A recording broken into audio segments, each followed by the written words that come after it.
ഇന്നത്തെ ഒരു വീഡിയോ എന്ന് പറഞ്ഞാൽ എല്ലാവർക്കും ഉപകാരപ്പെടുന്ന ഒരു വീഡിയോ ആണ്. ഒട്ടുമിക്ക ആൾക്കാർക്കും ഇഷ്ടപ്പെട്ട ഒരു ചെടിയാണ് 10 മണി ചെടി അല്ലേ. എനിക്ക് ഒരുപാട് ഇഷ്ടമാണ്. എനിക്ക് വലിയൊരു 10 മണിയുടെ ഗാർഡൻ തന്നെയുണ്ട്. വലിയെന്ന് പറഞ്ഞാൽ ഒരുപാട് വലുതല്ല കേട്ടോ, മുറ്റം നിറയെ ഉണ്ട്. അപ്പോൾ പല വെറൈറ്റീസ് കളറുകളും ഒക്കെ ഉണ്ടായിരുന്നു. ഈ ഒരു 10 മണിയുടെ സൈസ് വേറൊരു 10 മണിയാണ്, പക്ഷേ മറ്റേ സൈസ് 10 മണിയും ഒക്കെ ഉണ്ടായിരുന്നു. അപ്പം ചട്ടിയിലാണ് നേരത്തെ വെച്ചുകൊണ്ടിരുന്നത്. എല്ലാം ഒത്തിരി എണ്ണം പോയിരുന്നു. പിന്നീടാണ് ഞാൻ എല്ലാം മാറ്റി മണ്ണിലോട്ട് നിരത്തി അങ്ങ് വെച്ച് പിടിപ്പിച്ച് നട്ടു. അപ്പോൾ കാട് പോലെ വളർന്ന് ഇഷ്ടം പോലെ പൂക്കൾ ഉണ്ടാവാൻ തുടങ്ങി. ചട്ടിയിൽ വെക്കുമ്പോൾ പെട്ടെന്ന് വെള്ളം കെട്ടിക്കിടന്നിട്ട് അത് ഒരുപാട് ഫംഗൽ ഇൻഫെക്ഷൻസ് ഒക്കെ ബാധിക്കാറുണ്ട്. അപ്പോൾ ഇന്ന് അതിനെക്കുറിച്ചുള്ളൊരു വീഡിയോ ആണ്. എല്ലാവരും സ്കിപ്പ് ചെയ്യാതെ തന്നെ കാണണം. നമുക്ക് ഏറ്റവും നന്നായിട്ട് പൂക്കൾ തരുന്ന ഒരു ചെടിയാണ് 10 മണി ചെടി. വേനൽക്കാലത്തൊക്കെ നിറഞ്ഞു പൂക്കും, മഴക്കാലത്തും ഇതിനെ ഒന്ന് ശ്രദ്ധിച്ചു കഴിഞ്ഞാൽ നന്നായിട്ട് തന്നെ നിൽക്കും. ഒരുപാട് പൂവിട്ടില്ലെങ്കിലും പിന്നീടൊന്ന് ശ്രദ്ധിച്ചു കഴിഞ്ഞാൽ നന്നായിട്ട് നല്ല ഹെൽത്തി ആയിട്ട് ആരോഗ്യത്തോടെ വന്നിട്ട് ആ ഒരു ചെടി നന്നായിട്ട് കാട് പോലെ തന്നെ വളരും. നല്ല ഹെൽത്തി ആയിട്ടിരിക്കും. നമ്മുടെ മുറ്റം നിറയെ കാണാൻ ഭയങ്കര ഭംഗിയാണ്.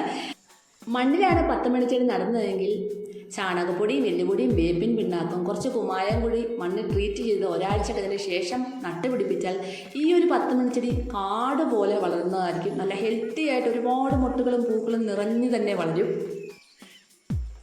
അപ്പോൾ വീട്ടിലേക്ക് പോകുന്നതിന് മുമ്പായിട്ട് ഇതുവരെയും എൻ്റെ ചാനൽ സബ്സ്ക്രൈബ് ചെയ്യാത്ത പുതിയ കൂട്ടുകാരുണ്ടെങ്കിൽ പ്ലീസ് ഒന്ന് സബ്സ്ക്രൈബ് ചെയ്യാൻ മറക്കല്ലേ.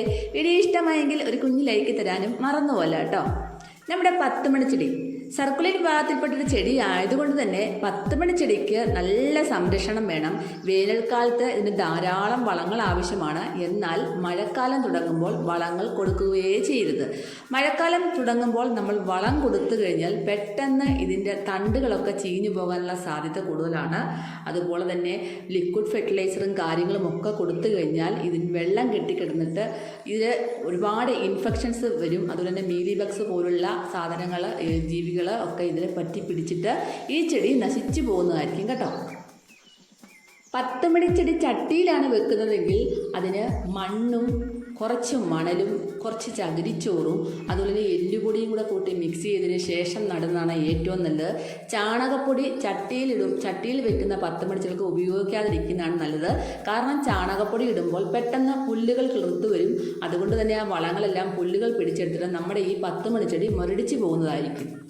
ഞാൻ ആദ്യം നട്ടപ്പോൾ ചാണകപ്പൊടി കൂട്ടിയാണ് നട്ടത്, പക്ഷേ അത് നശിച്ചു പോയി. അതുകൊണ്ട് തന്നെയാണ് ഞാൻ പറയുന്നത്. പിന്നീട് ഞാൻ എല്ലാം നിലത്താണ് വെച്ച് പിടിപ്പിച്ചിരിക്കുന്നത്. നല്ല ഹെൽത്തിയോടുകൂടി തന്നെ വരുന്നത്. ഇതിൽ ഒരുപാട് വെറൈറ്റി പൂക്കളുണ്ടായിരുന്നു. അപ്പോൾ ഞാൻ എല്ലാം ഒന്ന് പ്രൂൺ ചെയ്ത് നിർത്തിയേക്കുവാണ്.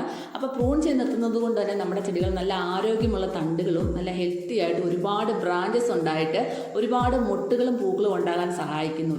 മഴക്കാലം ഒന്ന് കഴിഞ്ഞു കഴിഞ്ഞാൽ പിന്നെ ഈ ഒരു നല്ലൊരു പൂക്കാലം തന്നെയായിരിക്കും നമ്മുടെ 10 മണി ചെടിയുടെ.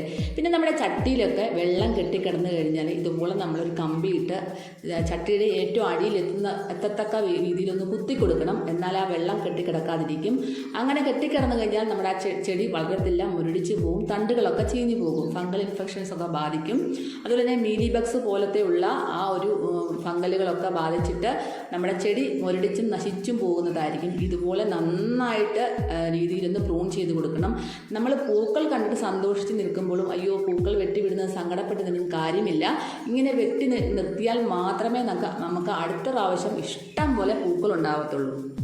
പിന്നെ നമുക്ക് അതിൻ്റെ ചുവടുകളിലുള്ള പുല്ലുകളൊക്കെ പറിച്ച് മാറ്റിക്കളയണം. പുല്ലുകൾ മഴക്കാലമാകുന്നതിൻ്റെ ഒരുപാട് പുല്ലുകൾ കിളുക്കും, അത് പറിച്ച് മാറ്റിക്കളയണം. പിന്നെ നമുക്ക് മഴക്കാലത്ത് നല്ലൊരു ഫംഗിസൈഡ് നമ്മുടെ 10 മണി ചെടിക്ക് കൊടുക്കേണ്ട അത്യാവശ്യമാണ്. പെട്ടെന്ന് ഫംഗൽ ഇൻഫെക്ഷൻസ് ബാധിക്കുന്നത് കൊണ്ട് തന്നെ ഞാൻ കൊടുക്കുന്നത് സാഫാണ്. കാരണം നമ്മുടെ ജൈവവളങ്ങൾ ഉപയോഗിച്ച് കഴിഞ്ഞാൽ പെട്ടെന്ന് മഴ പെയ്യുമ്പോൾ അത് പെട്ടെന്ന് അങ്ങ് പോകും. പക്ഷേ ഈ സാഫ് പോലുള്ളത് ഉപയോഗിച്ച് കഴിഞ്ഞാൽ കുറേ ദിവസങ്ങൾ അതിൽ തന്നെ നിൽക്കും. അതുകൊണ്ട് തന്നെ ഒരു സ്പൂൺ സാഫ് 1 ലിറ്റർ വെള്ളത്തിൽ മിക്സ് ചെയ്തതിന് ശേഷം ചൂടുകളിലേക്ക് ഒഴിച്ചു കൊടുക്കാവുന്നതാണ്. അപ്പോൾ നമ്മുടെ ഈ 10 മണി ചെടിയുടെ തണ്ട് ചീയലും അതുപോലത്തെ ഉള്ള ഫംഗൽ ഇൻഫെക്ഷൻസ് രോഗങ്ങളെല്ലാം മാറിക്കിട്ടും. ആ ചെടി നല്ല ഹെൽത്തി ആയിട്ട് തന്നെ വരും. അപ്പോൾ നമ്മൾ ഇത് മാസത്തിലൊരിക്കൽ ചെയ്തു കൊടുത്താൽ മതിയാവും.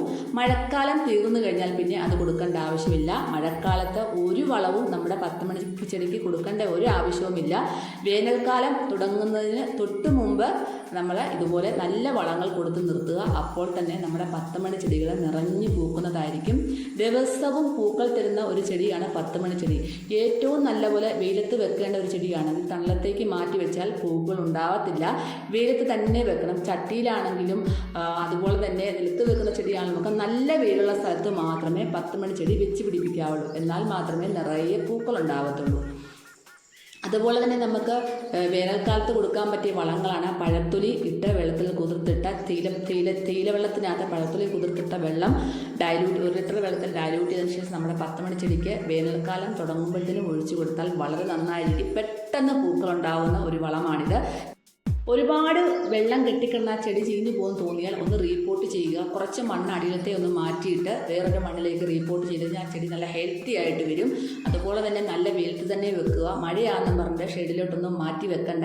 വെള്ളം ഒന്ന് കെട്ടിക്കിടക്കാത്ത രീതിയിൽ ഒന്ന് ശ്രദ്ധിച്ചാൽ മാത്രം മതി. ഒരു വളവും കൊടുക്കേണ്ട ആവശ്യമില്ല. നല്ലപോലെ പൂ വരുന്നതിന് മുട്ടുകൾ വരുന്നതിനനുസരിച്ചും പ്രൂൺ ചെയ്ത് കൊടുത്തുകൊണ്ടേയിരിക്കുക. പൂ ഇടാൻ അനുവദിക്കാതിരിക്കുക.